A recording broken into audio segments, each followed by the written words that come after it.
اعوذ باللہ من الشیطان الرجیم بسم اللہ الرحمن الرحیم وقضى ربک الا تعبدوا الا ایہ، اور تمہارے رب نے یہ بات طے کر دی تھی کہ مت پوجنا کسی کو سوائے اس کے۔ یہ پہلی کمانڈ۔ اسی کے ساتھ دوسری کمانڈ وبالوالدین احسانا، اور اپنے ماں باپ کے ساتھ احسان کی روش اختیار کرنا۔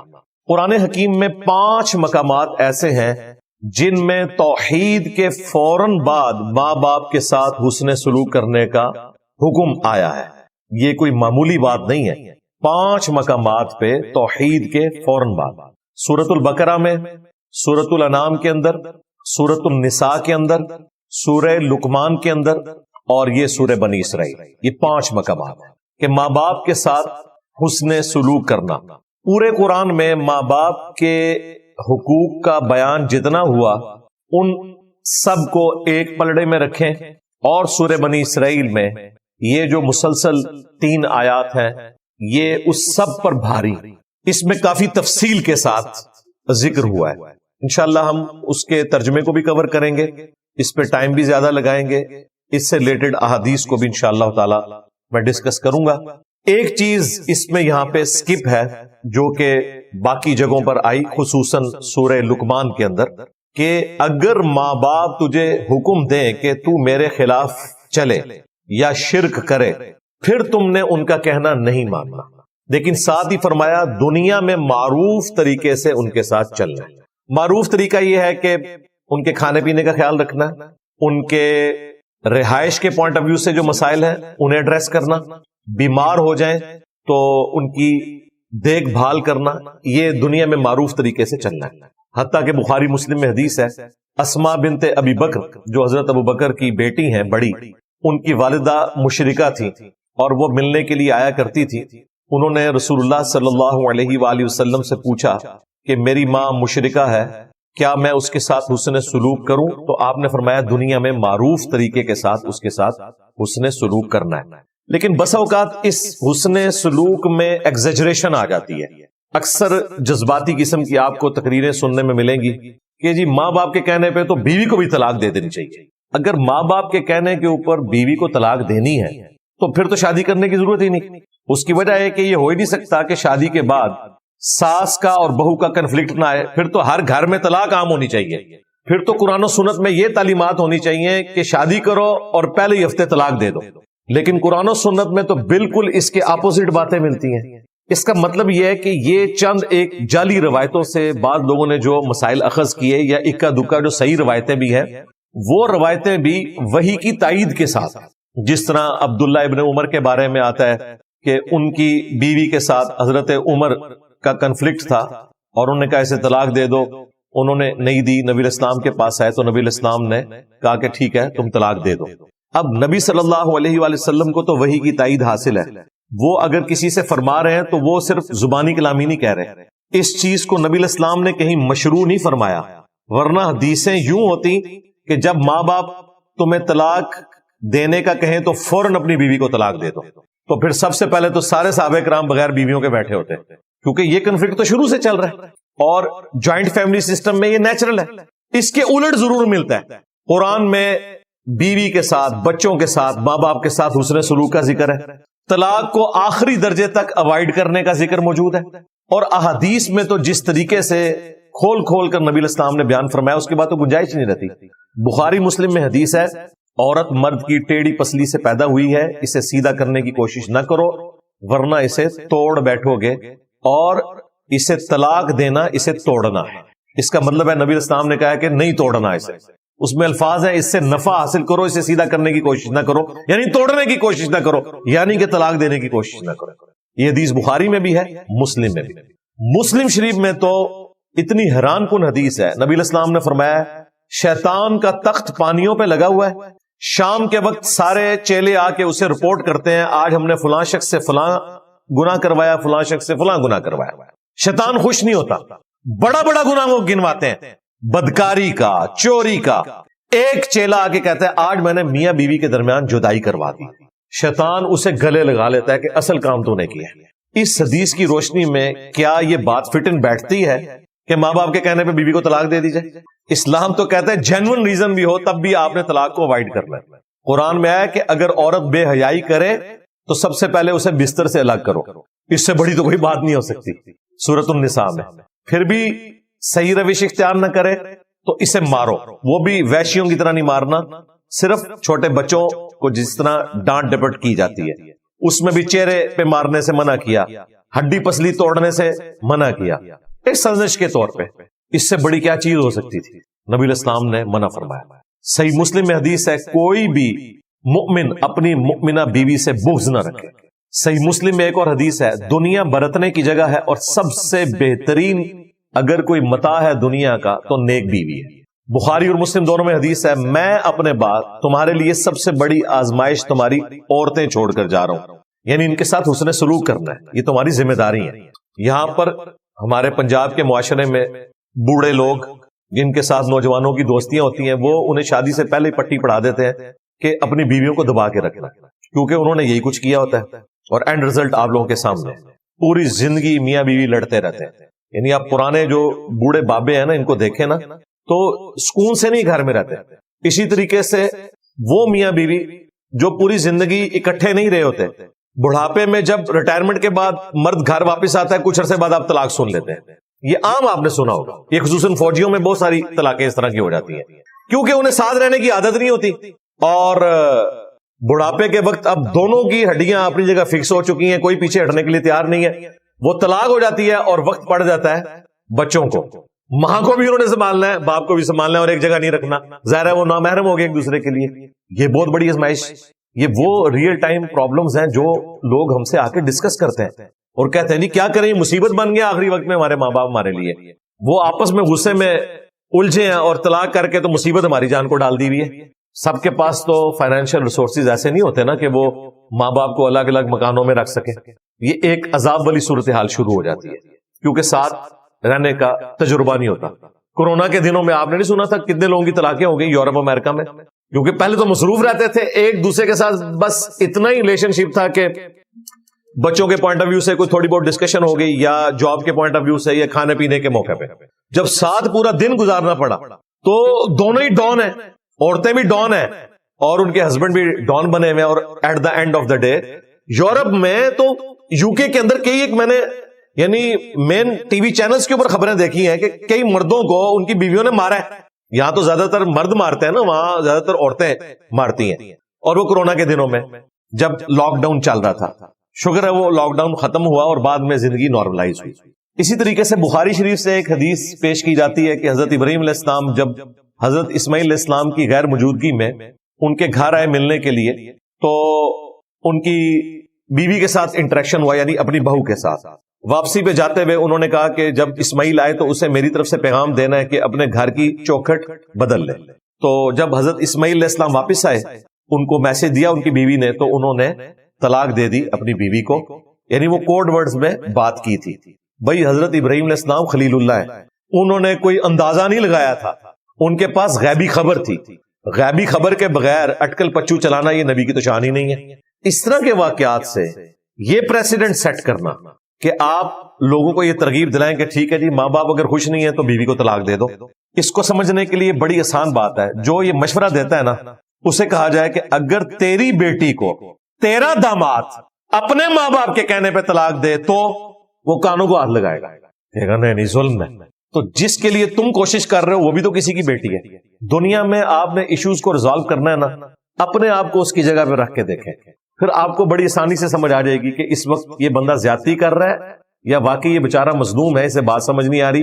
ہو سکتا ہے میں بھی اس کی جگہ پہ ہوں تو یہی صورتحال ہو. لیکن یہ بہت کم لوگ ہیں جو یہ امیجنیشن میں بھی تصور کرنے کے لیے تیار ہوتے ہیں. جس طرح کا آئیڈیل داماد ساس سسر چاہ رہے ہوتے ہیں نا، اس طرح کا آئیڈیل وہ اپنے بیٹے کو نہیں بننے دیتے اپنی بہو کے لیے. جو خوبیاں اپنی بہو کے لیے وہ چاہ رہے ہوتے ہیں نا کہ وہ یہ بھی کرے یہ بھی کرے یہ بھی کرے، اپنی بیٹی کے لیے کبھی نہیں چاہتے کہ وہ بھی اپنے ساس سسر کے ساتھ یہ بھی کرے یہ بھی کرے یہ بھی کرے. تو رزلٹ آپ کے سامنے ہے. تو حسن سلوک اپنی جگہ، لیکن یہ اس قسم کی چیزوں کو بیچ میں داخل کر کے اسے حسن سلوک کا نام دینا یہ بالکل غلط بات ہے. اسلام میں قطعاً یہ چیز نہیں ہے کہ آپ میاں بیوی کے رشتے کو اکھاڑ کے پرے پھینکے، بلکہ اسلام میں تو ساس سسر کا پریکٹیکلی جو رشتہ ہے وہ آپ کو کوئی اگزامپل ملتی ہی نہیں ہے نبی الاسلام کے مبارک دور میں، صحابہ کرام کے دور میں. کیوں؟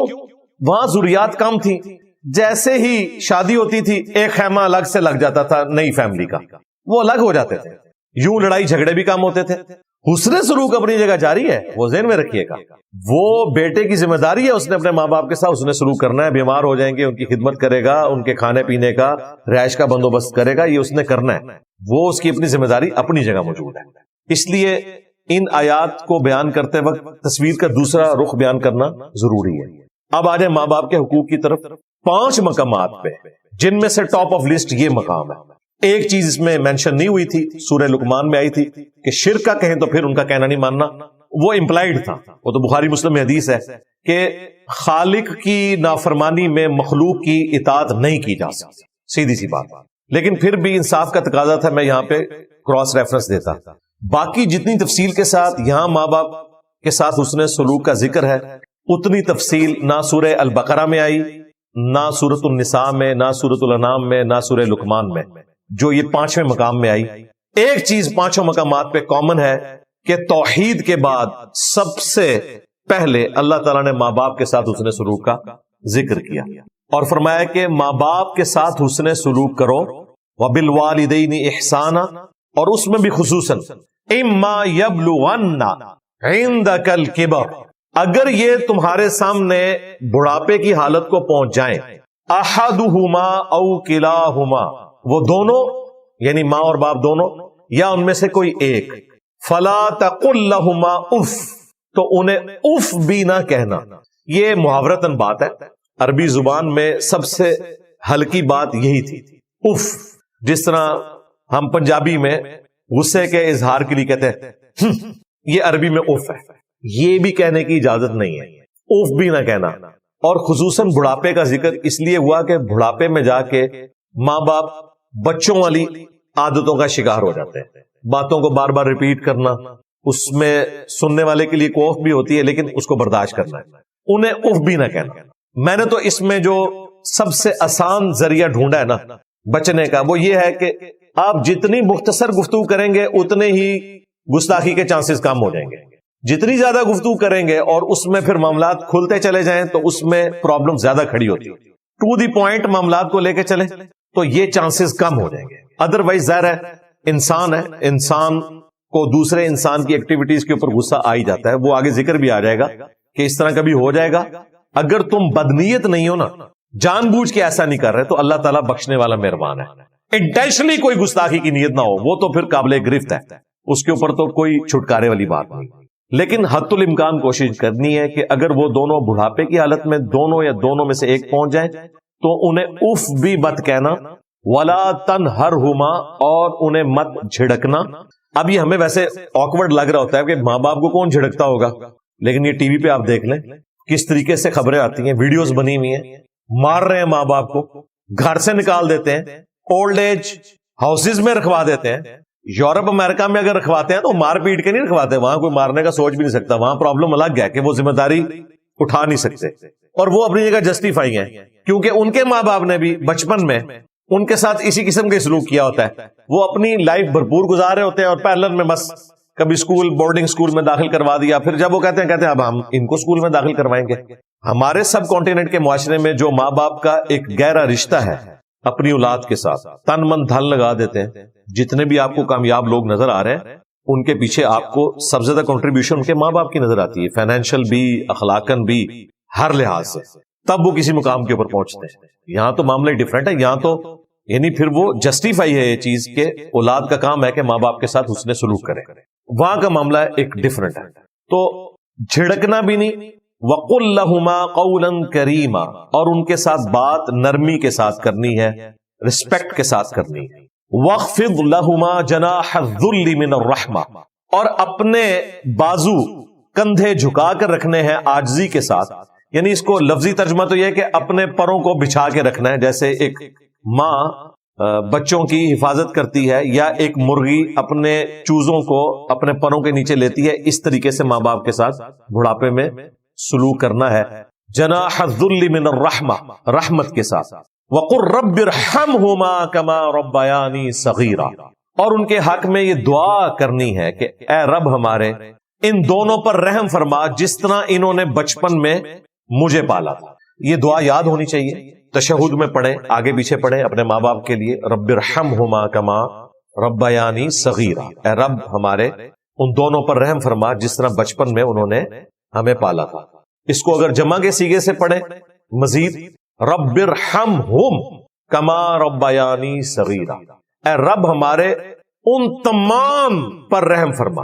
اب یہ جمع کا صیغہ ہے، یہ 3 اور 3 سے زیادہ کے لیے، عربی میں جمع 3 سے شروع ہوتی ہے، یہاں تثنیہ کا صیغہ ہے ان دونوں پر، رب ارحمہما ان دونوں پر، رب ارحمہم ان تمام پر۔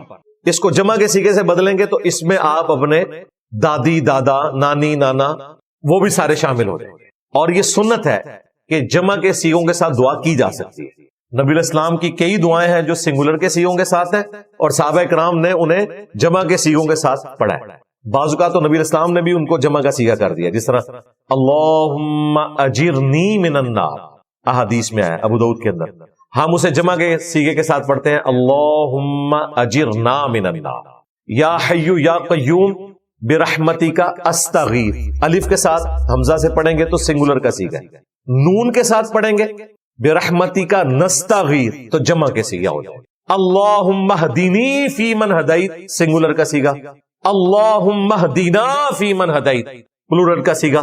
صحابہ کرام نے جمع کے صیغوں کے ساتھ، صحیح ابن خزیمہ میں موجود ہے، ابی ابن کعب جب وطر کی جماعت کرواتے تھے تو اللہم اہدنا فی من ہدیت وعافنا فی من عافیت، جمع کے صیغوں سے اینڈ پہ دروشی بھی پڑھتے تھے۔ تو رب ارحمہم کما ربیانی صغیرا، اے اللہ ان میرے تمام آباء و اجداد پہ، ماں باپ دادی دادا نانی نانا سارے شامل، رحم فرما جس طرح بچپن میں انہوں نے مجھ پر رحم کیا۔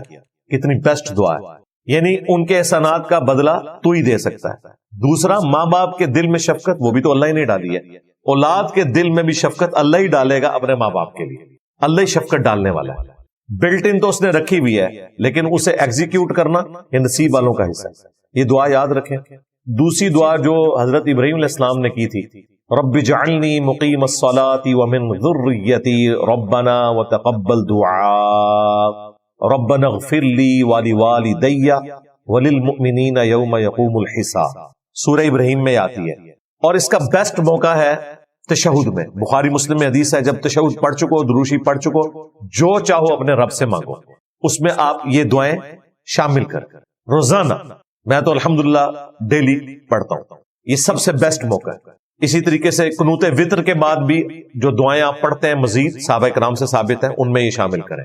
ماں باپ زندہ ہیں یا مر چکے، دونوں حالتوں میں ان کے لیے دعا کرنا، یہ ماں باپ پہ کوئی احسان نہیں ہے، یہ اللہ تعالیٰ کے حکم کو آپ نے پورا کرنا ہے، اور اس میں آپ کے لیے بھی نفع ہے۔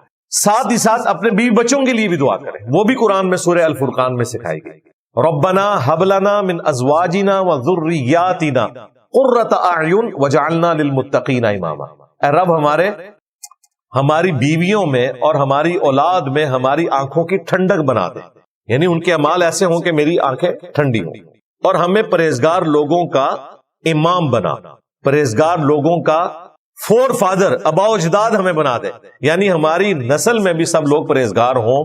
یہ دعا ہے، یہ دعا بیوی بچوں کے لیے۔ اور ایک دعا ایسی ہے جو آپ نے اپنے تمام رشتہ داروں کے لیے، پوری امت کے لیے کرنی ہے، اللہم ربنا آتینا فی الدنیا حسنہ وفی الآخرۃ حسنہ وقینا عذاب النار، اس میں سارے شامل ہو جائیں۔ رب ہمیں دنیا میں بھی بھلائیاں عطا فرما، آخرت میں بھی بھلائیاں عطا فرما، اور آخرت کی سب سے بڑی بھلائی عطا فرما دے کہ ہمیں آگ کے عذاب سے بچا لے، آمین۔ تو یہ 3 دعائیں کم از کم یاد کر لیں اور انہیں تشہد میں پڑھیں۔ تشہد کے علاوہ بھی ایک اور موقع ہے، صحیح مسلم میں حدیث ہے، سجدے میں انسان اپنے رب کے سب سے زیادہ قریب ہوتا ہے، لہذا خوب دعائیں مانگا کرو۔ 3 دفعہ سبحان ربی الاعلیٰ پڑھ کے، یا باقی جو تسبیحات ہیں، سبوح قدوس رب الملائکۃ والروح، ایک اور تسبیح بخاری مسلم میں آئی ہے، سبحانک اللہم ربنا وبحمدک اللہم اغفر لی، یہ دعائیں بھی پڑھیں اور ساتھ یہ دعائیں بھی پڑھیں۔ کسی ایک سجدے میں پڑھ لیں، یہ نہیں کہ ہر سجدے میں پڑھنی ہے، 5 نمازوں میں کسی ایک نماز کی کسی ایک رکعت میں بھی یہ دعائیں آپ نے پڑھ لی تو ایک دن میں آپ نے جو حق ادا کرنا تھا دعا والا وہ کر لیا، ونس ہی کافی ہے۔ لیکن یہ دعائیں یاد ہوں گی تو آپ پڑھیں گے، ترغیب دلائی جائے گی تو پڑھیں گے۔ ماں باپ کے حقوق کے حوالے سے ایک حدیث بڑی مشہور ہے بخاری اور مسلم میں۔ نبی صلی اللہ علیہ وآلہ وسلم سے ایک صحابی نے پوچھا کہ میرے حسن سلوک کا سب سے زیادہ حقدار کون ہے اس پلانٹ ارتھ پہ، مخلوقات میں سے؟ نبی علیہ السلام نے فرمایا تیری ماں۔ دوسری بار پوچھا، فرمایا تیری ماں۔ تیسری بار پوچھا، فرمایا تیری ماں۔ چوتھی بار پوچھا تو فرمایا تیرا باپ۔ یعنی اگر ماں باپ کے حقوق کے 4 حصے کیے جائیں تو 3/4 ماں کا حق ہے، 1/4 باپ کا حق ہے۔ اور اس کی حکمت بھی اللہ تعالیٰ نے قرآن میں بیان فرمائی ہے۔ سورہ لقمان کے اندر دودھ پلاتی ہے ماں، اور پھر وہ جب پریگنینسی کی تکلیف سے گزرتی ہے اس کا ذکر بھی اللہ تعالیٰ نے کیا ہے۔ اس کی وجہ سے اللہ تعالیٰ نے ماں کا حق زیادہ رکھ دیا، حتیٰ کہ سنن نسائی میں حدیث ہے جنت تیری ماں کے قدموں کے پاس ہے، یعنی ماں کی خدمت کر کے جنت کمائی جا سکتی۔ اسی طریقے سے جامعہ ترمذی میں اور سنن ابن ماجہ میں حدیث ہے کہ تیرا باپ جنت کا دروازہ ہے، اب یہ تیری مرضی ہے تو اس کی حفاظت کرنا چاہتا ہے یا نہیں کرنا چاہتا۔ باپ کے لیے بھی فضیلت آئی ہے۔ ویسے مشہور تو حدیث یہی ہے کہ جنت ماں کے قدموں کے نیچے ہے، باپ والی حدیث بھی ہے۔ جامعہ ترمذی میں اور ابن ماجہ میں ایک اور حدیث ہے تو اور تیرا مال تیرے باپ کا ہے، تو وہ حدیث الگ سے ہے۔ پھر وہ مشہور حدیث جو جامعہ ترمذی کے اندر موجود ہے اور المستدرک للحاکم میں، بڑی ایکسٹراڈنری حدیث ہے، اور اس کا کچھ حصہ مسلم شریف میں بھی ہے۔ مسلم شریف میں جو ماں باپ سے متعلق حصہ ہے نا وہ مسلم شریف میں ہے کہ ہلاک ہو جائے وہ شخص جو ماں باپ کو دونوں کو یا دونوں میں سے کسی ایک کو بڑھاپے کی حالت میں پائے اور ان کی خدمت کر کے جنت نہ کما سکے۔ نبی علیہ السلام نے اس کے اوپر آمین کہا ہوا ہے۔ مسلم شریف میں اتنا ہی حصہ ہے، لیکن یہ پوری حدیث جامعہ ترمذی میں المستدرک للحاکم میں ہے، فضل الصلاۃ علی النبی کے اندر بھی موجود ہے۔ اس میں 3 الفاظ ہیں۔ نبی علیہ السلام مسجد میں تشریف لائے، آپ نے ممبر کی پہلی سیڑھی پر قدم رکھا، فرمایا آمین، دوسری پہ رکھا، فرمایا آمین، تیسری پہ رکھا، فرمایا آمین۔ صحابہ کرام نے کہا یا رسول اللہ آج آپ نے ایسا عمل کیا ہے جو ہم نے آپ کو پہلے کرتے ہوئے نہیں دیکھا۔ اچھا میرا ایک معصومانہ سوال ہے، دنیا کے سارے غوثوں سے بڑے غوث وہاں بیٹھے ہوئے تھے، انہیں تو نہیں پتا چلا نبی علیہ السلام نے آمین کیوں کہا ہے؟ یہ کہتے ہیں جی عبد القادر جیلانی جو ہے نا وہ کائنات کو اس طرح دیکھ رہے ہیں جس طرح ایک رائی کا دانہ ہتھیلی پر ہوتا ہے، اور دوسری طرف آپ کو یہ بھی کہانی کراتے ہیں کہ بڑے سے بڑا غوث قطب ابدال ہو ایک صحابی کے گھوڑے کے قدموں کی خاک کے برابر بھی نہیں، یہ کہتے ہیں نا۔ تو سارے غوث تو وہاں بیٹھے ہوئے تھے بڑے، کسی کو نہیں پتا چلا کہ نبی علیہ السلام آمین کیوں کہہ رہے ہیں۔ اس کا مطلب ہے یہ کہانی کرواتے ہیں آپ کو صرف۔ تو نبی علیہ السلام نے فرمایا کہ حضرت جبرائیل آئے تھے، یار حضرت ابو بکر عمر عثمان و علی کو تو حضرت جبرائیل نہیں نظر آئے، تو بھائی پھر ہم یہ کہیں گے نا کہ ابو بکر عمر عثمان علی جیسا ہے ہی کوئی نہیں، تیرا غوث پاک تشاہی کوئی نہیں ان کے مقابلے پہ۔ اور ظاہر ہے عبد القادر جیلانی اس سے ناراض نہیں ہوں گے یہ بات سن کے، کیونکہ انہوں نے خود کہانی لکھی ہوئی ہے گنیت الطالبین میں، یہ کہانی ہے، فراڈ ہے، ہم نہیں مانتے، لیکن غوث پاک کے خلاف تو یہ دلیل ہے نا، انہوں نے خود گنیت الطالبین میں لکھا ہوا ہے کہ بڑے سے بڑا غوث قطب ابدال ایک صحابی کے گھوڑے کے قدموں کی خاک کے برابر نہیں۔ پھر انہوں نے کہا کہ حضرت برا نہ بناؤ، اسی تو کہہ رہے ہیں ابو بکر عمر عثمان و علی جیسا کوئی نہیں، اسی تو چاہیے کوئی نہیں۔ آپ نے تو کہا تھا کہ ابو بکر عمر عثمان و علی کے گھوڑے کی خاک جیسا کوئی نہیں، میں تو شاہی کوئی نہیں۔ ہم نے تو پھر بھی تھوڑا سافٹ کر دیا ہے، حالانکہ یہ بھی جعلی بات ہے۔ کوئی مسلمان صحابی کے گھوڑے سے کمتر نہیں ہو سکتا، نہ اس کی خاک کے برابر۔ مسلمان تو جامعہ ترمذی اور ابن ماجہ میں حدیث ہے ایک مؤمن کی حرمت کعبے سے بڑھ کے۔ یہ کہانیاں بنائی ہوئی ہیں انہوں نے، جعلی ہیں، لیکن یہ کہانیاں ہم نے ان کے گلے فٹ کر دی ہیں۔ گھنٹی جو انہوں نے باندھی ہوئی تھی نا ہم نے ان کے گلے میں باندھ دی ہے، لو سامو کہ اگر یہ بات کرتے ہو تو پھر سنبھالو اسے۔ اور اس میں بھی پھر نہ جان بوجھ کے کہیں گے حضرت معاویہ کے گھوڑے کے قدموں کی خاک، جیسا شیعہ نے گھوڑا بنایا ہوا ہے نا سنیوں نے حضرت معاویہ کا گھوڑا بنا لیا ہوا ہے۔ دونوں ہی گھوڑے جعلی ہیں بھائی، وہ ذوالجناح حضرت حسین کا ہی گھوڑا تھا، ٹھیک ہے نا، یہ جو آپ نے پالے ہیں یہ ذوالجناح نہیں ہے۔ بہرحال یہ کہانی تھی، لیکن پھر بھی ان پہ تو فٹ ہوتی ہے نا، تو وہاں تو کسی صحابی کو نہیں پتا چلا۔ پھر نبی علیہ السلام نے کہا کہ جب میں نے پہلی سیڑھی پہ قدم رکھا تو حضرت جبرائیل میرے پاس آئے اور انہوں نے مجھے اللہ کی طرف سے سلام بھیجا اور کہا کہ یا رسول اللہ، اللہ تعالیٰ نے حکم دیا ہے کہ جو میں دعا کروں رسول اللہ اس پر آمین کہیں، نبی علیہ السلام کی مہر لگے۔ اس میں پہلی سیڑھی پہ جب قدم رکھا تو حضرت جبرائیل نے کہا کہ یا رسول اللہ آپ آمین کہیں کہ برباد ہو جائے وہ شخص جس کے سامنے آپ کا ذکر ہو اور وہ آپ پر درود نہ پڑے. اللہم صلی علی محمد وعلی آل محمد. ایک مجلس میں بارہا رسول اللہ کا ذکر ہو صلی اللہ علیہ وآلہ وسلم تو کم از کم ایک دفعہ دروشی پڑھنا یہ ضروری ہے. تو نبی علیہ السلام نے کہا آمین. جب دوسری سیڑھی پر قدم رکھا تو حضرت جبرائیل علیہ السلام نے عرض کیا کہ آپ دعا پر آمین کہیں کہ برباد ہو جائے وہ شخص جو ماں باپ کو بڑھاپے میں پائے، دونوں کو یا دونوں میں سے کسی ایک کو، اور وہ ان کی خدمت کر کے جنت نہ کما سکے. نبی علیہ السلام نے کہا آمین، مور لگا دی. یہ وہ حصہ ہے جو مسلم شریف میں بھی ہے.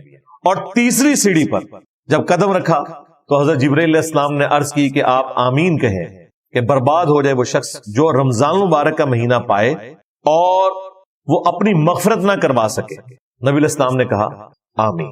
اچھا یہ حدیث آپ بچپن سے سن رہے ہیں، لیکن جو اینگل میں نے بتایا کہ سارے غوثوں کے غوث وہاں بیٹھے ہوئے تھے، نبی علیہ السلام سے کیوں پوچھ رہے ہیں؟ کتنے گیا دماغ؟ کہتے ہیں انجینئر صاحب کے آنے سے کیا فرق پڑا؟ یہ فرق پڑا ہے. کبھی آپ لوگوں نے اپنا دماغ استعمال نہیں کیا تھا. آپ تو وہ 3 باتیں یاد کیے ہوئے تھے. ہم تو سٹارٹ میں ہی پکڑ لیتے ہیں کہ بھائی یہ گل شروع کی تو وہی ہے، کیونکہ انہوں نے جس طریقے سے آپ کو جھوٹے عقائد بتائے تھے نا، تو آپ فوراً حساب لگا لیا کریں کہ یہ بات کدھر جا رہی ہے. تو آپ کو ہر حدیث کے بعد اینڈ رزلٹ پتہ کیا ملے گا؟ بابے تھے شاہی کوئی نہیں. کہانیاں کرائی ہوئی ہیں انہوں نے، نبی کے جیسا ہے ہی کوئی نہیں، بابے تھے شاہی کوئی نہیں. قرآن و سنت کی تعلیمات کا خلاصہ ہی ہے. انبیاء کرام جب دنیا میں آتے تھے تو ان کے مقابلے پہ کون کھڑے ہوتے تھے؟ بابے. اور ان بابوں میں کافر بابے بھی ہوتے تھے اور اولیاء اللہ بھی ہوتے تھے. یہ یہودیوں کے جو بڑے بڑے پریسٹ ہیکل سلمانی میں بیٹھے ہوئے تھے، غوث وقت ہی تھے نا، موحدین تھے نا، وقت کے غوث تھے نا. یعنی کہ امام کعبہ وہ والا ٹائٹل تھا ان کا. حضرت عیسیٰ علیہ السلام کا انکار کر کے مردود ہوئے، اس وقت تک تو وہ غوث وقت تھے نا. تو حضرت عیسیٰ علیہ السلام کی مخالفت کنہوں نے کی؟ غوث وقت میں. تو یہ بابے اتنی پیڑی شہن ہے کہ جب یہ ڈی ٹریک ہوں، یہ پیغمبر کی بھی مخالفت کرتے ہیں. میں اور آپ شاہی کوئی نہیں ان کے مقابلے پہ، مخالفت کے پوائنٹ آف ویو سے. ویسے تو انہوں نے لمحہ پا لیا ہے ایک ہی شاہ ساڈے اسٹوڈنٹ کے بھی شاہ کوئی نہیں نا. یعنی اپنی ہٹ درمی میں یہ جس اعلیٰ درجے پہ پہنچے ہوئے ہیں اس کے مقابلے پہ عام مسلمان تو ولی ہے جو ہٹ درمی ان کے اندر پائی جاتی ہے. اسی لیے قرآن میں آیا سورہ حامیم السجدہ میں کہ قیامت والے دن جہنمی کہیں گے کہ اے اللہ، جنوں اور انسانوں میں سے ہمارے وہ بزرگ جنہوں نے ہمیں دنیا میں گمراہ کیا، آج انہیں ہمارے حوالے کر ہم انہیں اپنے پاؤں کے نیچے رون دیں گے کہ ان کی وجہ سے ہم گمراہ ہوئے. اور سورۃ الاحزاب میں آیا کہ ہمارے بڑوں کو، ہمارے بزرگوں کو اے اللہ دگنا عذاب دے، دنیا میں ہم ان کی وجہ سے گمراہ ہوئے.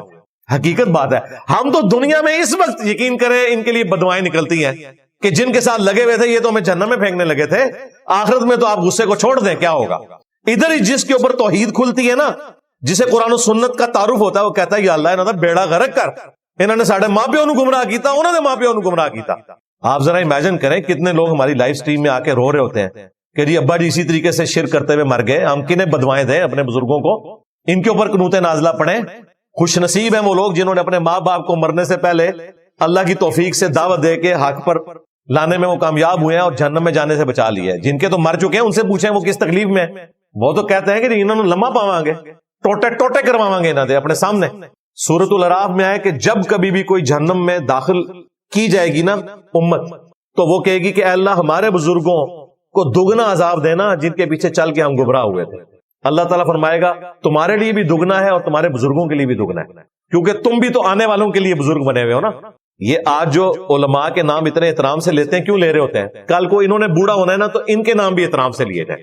اسی لیے اتنی لمبی دمیں لگائیں گے، علماء کے فضائل سنائیں گے، آپ کہیں گے یار اس کو کیا اس میں سے فائدہ؟ بھائی کل کو اس کی داڑھی سفید ہونی ہے، یہ ساری دمیں اس نے اپنے ساتھ لگانی ہے، کیونکہ وہ جو دموں والا ہے اس نے تو قبر میں چلے جانا ہے، دمیں اس نے باہر چھوڑ جانی ہے، وہ اس نے اپنے ساتھ لگانی ہے.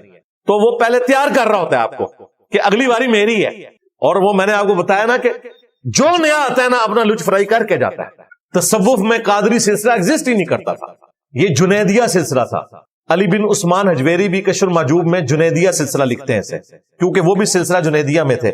علی بن عثمان حجویری کے جو پیر صاحب تھے نا وہ 2 واسطوں سے جنید بغدادی کے مرید تھے، اور عبد القادر جیلانی 4 واسطوں سے جنید بغدادی کے مرید تھے. عبد القادر جیلانی کا سلسلہ ذرا تھوڑا چل پڑا تو وہ جنیدیہ سلسلہ ہی دنیا سے ختم ہو گیا. اب اس سلسلے کو قادری کہا جاتا ہے، عبد القادر کی وجہ سے قادری. لیکن انہوں نے کچھ عرصہ ہی ظاہر بادشاہی کرنی تھی، ان کے اپنے مریدین شاذلی رفاعی سلسلے شروع ہو گئے.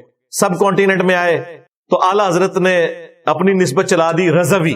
الیاس قادری صاحب کے نام کے ساتھ دیکھیں نا لکھا ہوتا ہے مولانا الیاس قادری رضوی زیائی. اچھا پھر الیاس قادری صاحب نے کہا کہ میں بھی اپنا حصہ ڈالوں. انہوں نے اپنے مریدوں کا آپ لگاؤ اتاری. پہلے تو سال لگاتے رہے, پھر انہوں نے خود ہی ایک ویڈیو میں کہا کہ یہ نام بہت لمبا ہو گیا, آپ ڈائریکٹ اتاری لکھا کرو. اتاری کا مطلب ہے کہ اتاری ہے تو زیائی تو ہو گئی, جب زیائی ہے تو رضوی تو ہو گئی, جب رضوی ہے تو قادری تو ہو گئی. بالکل جناب, اگر عبد القادر جیلانی کو یہ رائٹ پہنچتا ہے کہ وہ اپنی نسبت بیچ میں فرائی کریں تو الیاس قادری صاحب کا بھی حق ہے. آج تو دنیا ان کے ساتھ ہے, اتنی پبلک تو عبد القادر جیلانی کے بھی ساتھ نہیں تھی جتنی بابا جانی کے ساتھ ہے اس وقت. ان کا بھی رائٹ ہے. تو ہر کوئی اپنا حصہ ڈالتا ہے. اس لیے ہم کہتے ہیں کہ بزرگوں کی نسبتیں چھوڑیں, اپنا باپ کسی کو بنانا ہے تو اسے بنائے جس کی قبر مدینے میں. النبی اولا بالمؤمنین من انفسہم وازواجہ امہاتہم, نبی مومنین کی جانوں پر ان سے بڑھ کر حق رکھتے ہیں, اور نبی کی بیویاں امت کی مائیں ہیں, یعنی کہ نبی امت کے باپ ہیں. باپ بار بار بدلنے کی ضرورت کوئی نہیں.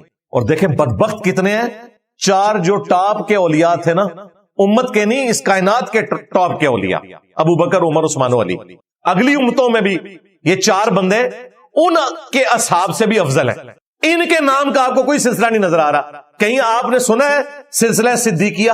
سلسلہ ہے, اس کا نام نقشبندیہ رکھا ہوا ہے. کہتے ہیں ابو بکر صدیق تک جاتا ہے, تو صدیقیہ کیوں نہیں ہے؟ فرق دیکھا؟ سلسلہ فاروقیہ کوئی نہیں ہے, سوروردی ہے, کہتے ہیں حضرت عمر فاروق تک جاتا ہے بابے کے نام پہ رکھا ہوا ہے. اور بابا کون؟ 7ویں صدی ہجری میں.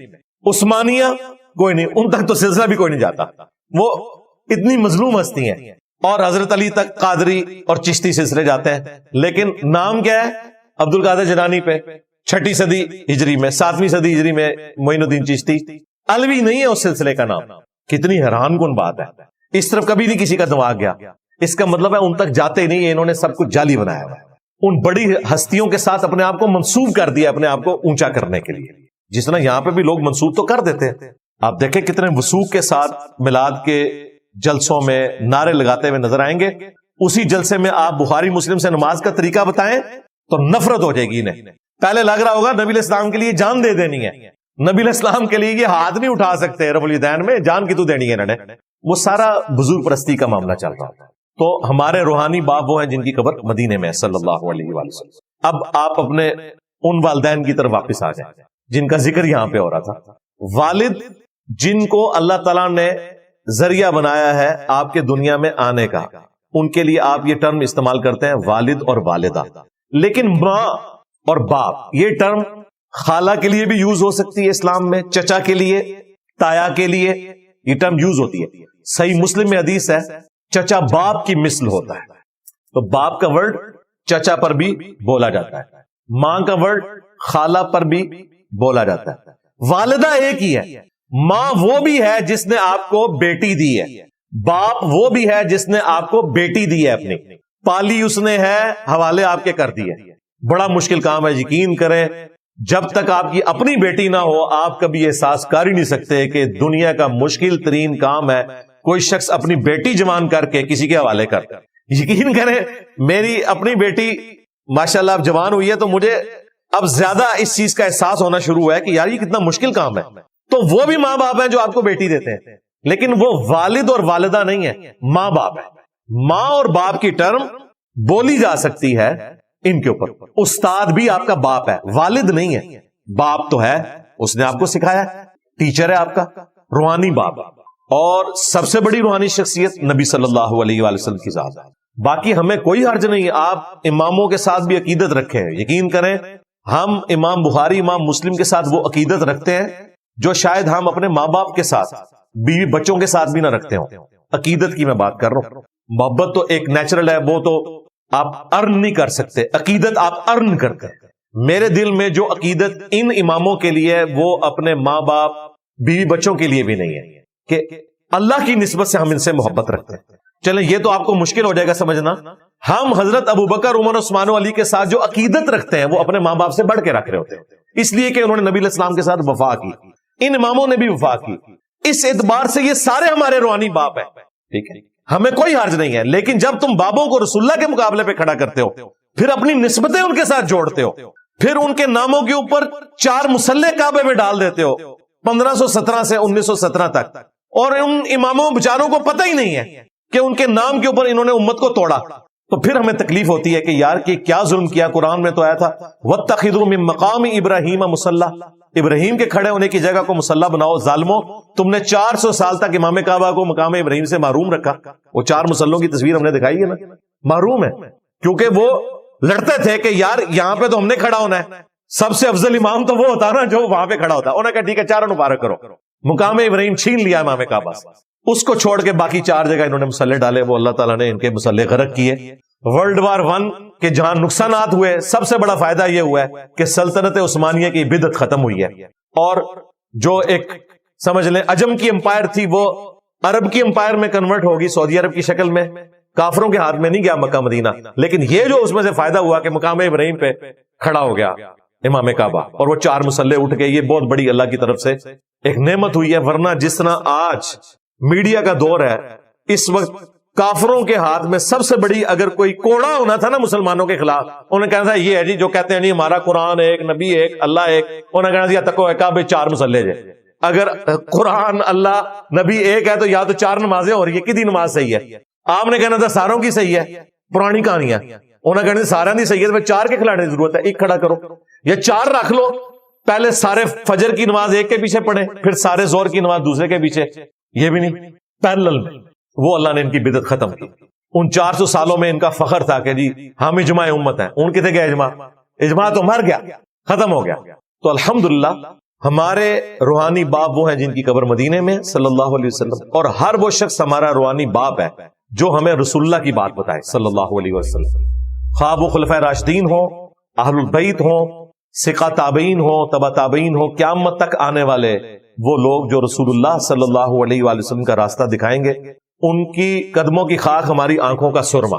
ہم اتنی عقیدت ان سے رکھتے ہیں, لیکن بعد وہ اللہ رسول کی بتائیں, کیونکہ انہوں نے عزت اللہ اور اس کے رسول کے نام پہ ویل کی ہیں. اگر یہ اللہ رسول سے غداری کریں گے ہم انہیں نہیں مانیں گے. ہم کسی سے بھی محبت کرتے ہیں اللہ رسول کی نسبت کی وجہ سے عز و جل و صلی اللہ علیہ وآلہ وسلم. تو ماں باپ کے ساتھ بھی جو ادب کا رشتہ ہے, احترام کا رشتہ ہے, ایک تو نیچرل ہے, پلس اس کو ارن بھی کرنا ہے. کئی چیزوں کو درگزر کر کے اللہ کا حکم سمجھتے ہیں. اگر یہ نہیں کریں گے تو پھر وہی ماں باپ کا انجام ہوگا جو یورپ اور امریکہ میں ہو رہا ہے. وہاں پہ اس لیے ہے کہ وہ وحی کی تعلیمات سے اپنے آپ کو دور کر چکے. وہ تو حیران ہوتے ہیں, آپ دیکھیں کتنے بوڑھے ہیں این جی اوز میں, پاکستان, افغانستان میں پوری زندگیاں گزاری ہیں, اور انہوں نے کہا کہ ہمیں دفن بھی ادھر ہی کرنا ہے. یہاں ہم نے رسپیکٹ دیکھی ہے اپنے ماں باپ کی تو چھوڑ دیں, دوسرے بزرگوں کی بھی. ایون آج کے اس ماڈرن دور میں بھی کسی نہ کسی درجے میں وہ رسپیکٹ والا ایلیمنٹ تو موجود ہے الحمدللہ. اب وہ بات کنکلوڈ ہو رہی ہے جس کا میں نے شروع میں ذکر کیا تھا, ربکم اعلم بما فی نفوسکم, تمہارا رب خوب جانتا ہے جو تمہارے دلوں میں ہے. یعنی تمہارے دلوں میں اگر ماں باپ کی توہین کرنے کی نیت نہیں ہے تو اللہ کو پتا ہے. بعض اوقات ہو جاتا ہے آواز اونچی ہو گئی, کسی بات پہ آپ غصہ کھا گئے. ہمارے اسٹوڈنٹس کو تو اس تکلیف سے گزرنا پڑ رہا ہے, ہمیں خود بھی گزرنا پڑا, اور ظاہر ہے وہ آخرت کے پوائنٹ آف ویو سے. میں دنیاوی معاملات میں تو لمبی بحث کرتے ہی نہیں, سیدھی بات. لیکن آخرت کے پوائنٹ آف ویو سے ظاہر ہے جتنے جوان بچے ہیں وہ چاہتے ہیں ہمارے ماں باپ بھی جنت کے راستے پہ آئے, نبی الاسلام کا راستہ اختیار کریں. اور بعض اوقات سمجھاتے ہوئے کوئی نہ کوئی ایک ریڈ لائن بھی کراس ہو جاتی ہے جس میں ان کی نیت نہیں ہوتی لیکن ہو جاتی ہے. تو ایسی صورتحال میں اللہ تعالیٰ نے کہا کہ میں خوب جانتا ہوں جو تمہارے جی میں ہے.